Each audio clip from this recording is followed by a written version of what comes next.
عين حمراء مصدرة من الأهلي والزمالك للحكام، سواء الساحة أو الفار.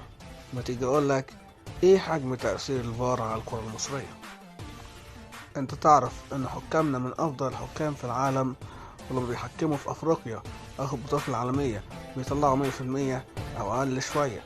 لكن نفس الحكام دي اللي بتطلع 90% وأكتر برا مصر، جوا مصر ما بتعرفش تطلع 10%. ليه؟ لأمور كتير، انهم ما بيحصلوش على مستحقاتهم في ميعادها، انهم بيواجهوا صعوبات في الانتقالات من محافظة للتانية، انهم عنصر بشري لما بيخطأ ما بيلاقيش حد يسنده، ادارته بتتنصل منه، ودايما بيتصدر من ادارات الاندية للجمهور. ده ادرى مني بجمهور السوشيال ميديا، وبالتالي فحكامنا ما عندهمش اهواء، ولكن بيلعبوا في بيئة غير صالحة غير سوية ادت لاختلاف الامور في الساحة، ما بالك بالفار. ولكن ايه تأثيرات الفار على الكرة المصرية؟ يلا بينا. الفار له ايجابيات وسلبيات.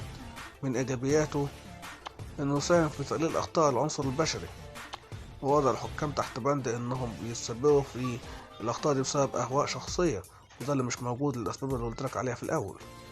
ساهم في التقليل من الجدل في بعض الكرات اللي بتسبب في خسارة بعض الماتشات اللي ممكن تؤدي لخسارة فلوس كتير او كؤوس.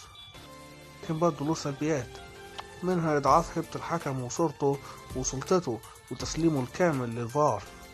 رغم إن الحكم متميز ومفروض إنه يشتغل الماتش بإرادته وقراراته، وما يرجعش للفار إلا في الأربع حاجات اللي إحنا عارفينهم: التسلل، ضربات الجزاء، والطرد، وتسجيل الأهداف.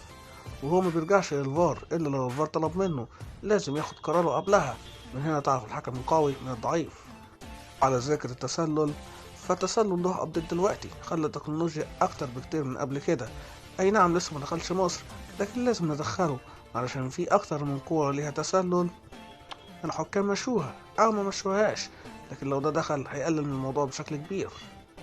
أخيرا، ماتش إنبي وفيوتشر كان أطول ماتش يمكن في العالم، ولكن الأمر ملوش علاقة بالفار وتدخله كان عشان الكورة دخلت جون. الحكم لو عارف قراراته بشكل كويس كان عمل إسقاط لأن الكورة جت فيه، والفيديو بتقول كده. مارادونا ما كانش هيبقى أسطورة لو في فار، لأنه دخل جون بإيده وده كسب. أتمنى نكون استمتعنا وتعلمنا سوا. ما تنساش تعمل لايك وشير. كنتم مع مصطفى حسين.